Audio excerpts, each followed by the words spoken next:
10, 9, 8, 7, 6, 5, 4, 3, 2, 1, 0.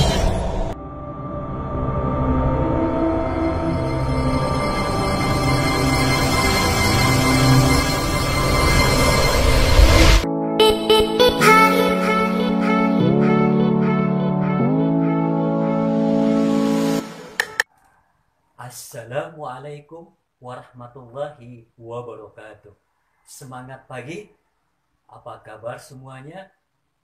Bapak berharap kalian semua dalam keadaan sehat, tetap semangat dan selalu dalam lindungan Allah Subhanahu wa taala.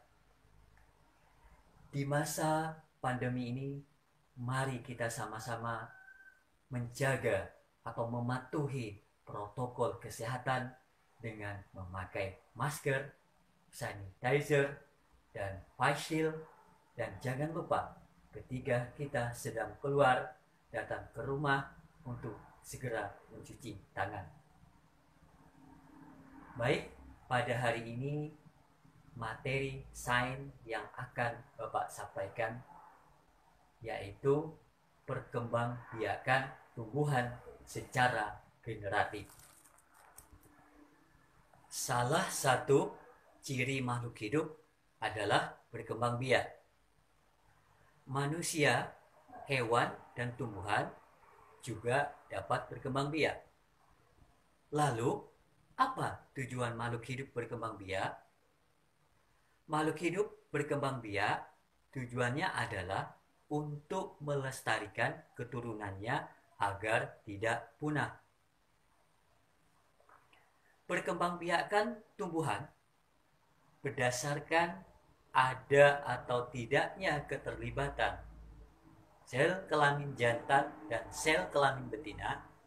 Perkembangbiakan tumbuhan dapat dibedakan atau dikelompokkan menjadi dua. Yang pertama adalah perkembangbiakan generatif dan yang kedua adalah perkembangbiakan vegetatif. Perkembangbiakan generatif biasa lebih dikenal dengan perkembangbiakan seksual atau kawin. Sedangkan perkembangbiakan vegetatif lebih dikenal dengan aseksual atau tak kawin. Perkembangbiakan generatif adalah perkembangbiakan tumbuhan dengan melibatkan sel kelamin jantan dan sel kelamin betina. Perkembangbiakan generatif itu terjadi pada tumbuhan berbunga. Apa itu bunga? Bunga adalah alat reproduksi bagi tanaman untuk menghasilkan biji. Perkembangbiakan generatif pada tumbuhan diawali dengan proses penyerbukan. Apa itu penyerbukan? Penyerbukan adalah peristiwa jatuhnya serbuk sari di kepala putik. Setelah terjadinya penyerbukan, maka selanjutnya adalah pembuahan. Pembuahan adalah proses peleburan benang sari atau sel kelamin jantan dan putik atau sel kelamin betina pada tumbuhan. Proses pembuahan merupakan perkembangbiakan bakal buah menjadi biji.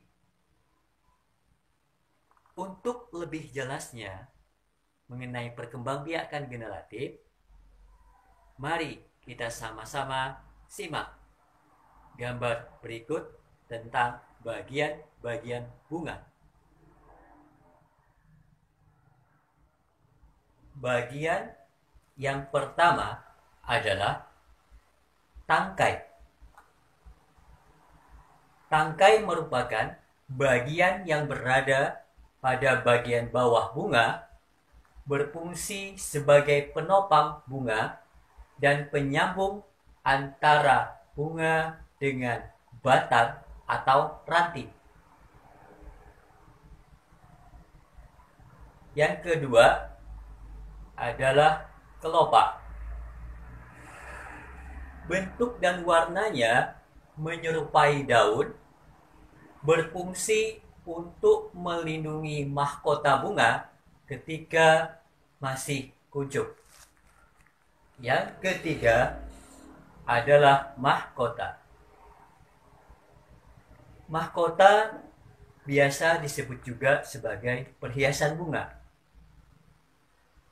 Hal ini disebabkan karena mahkota memiliki warna yang bermacam-macam.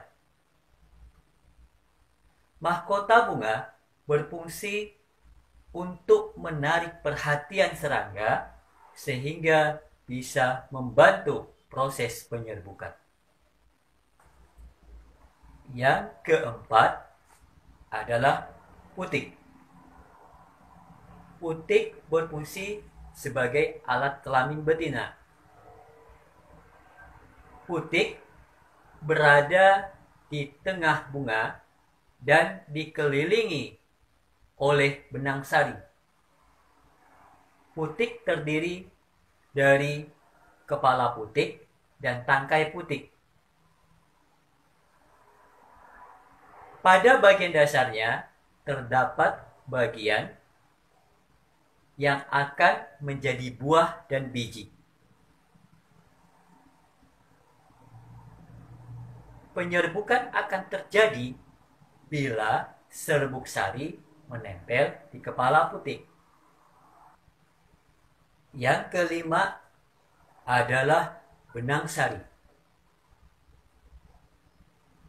Benang sari terletak di bagian tengah bunga yang berdekatan dengan mahkota. Benang sari ini berfungsi sebagai alat kelamin jantan. Benang sari terdiri dari kepala sari dan serbuk sari.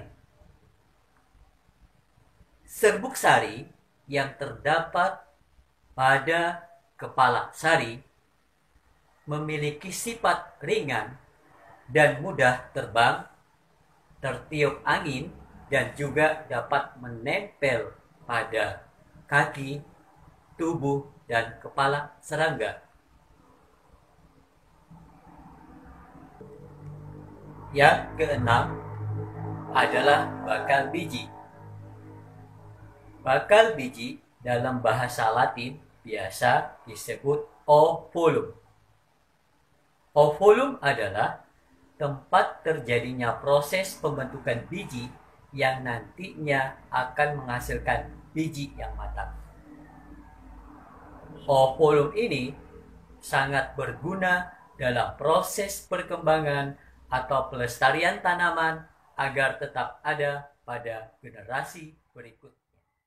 Demikianlah materi tentang perkembangbiakan generatif yang bisa Bapak sampaikan pada pertemuan hari ini. Baik, sebelum Bapak akhiri, mari kita simpulkan bersama-sama bahwa perkembangbiakan generatif pada tumbuhan itu hanya bisa terjadi pada tumbuhan berbunga. Perkembangbiakan generatif pada tumbuhan diawali dengan proses penyerbukan, kemudian pembuahan, dan produk hasil akhirnya adalah terbentuknya biji. Biji inilah yang bisa kita jadikan untuk melakukan perkembangbiakan generatif. Bapak akhiri pertemuan pada hari ini. Semangat pagi. Assalamualaikum warahmatullahi wabarakatuh.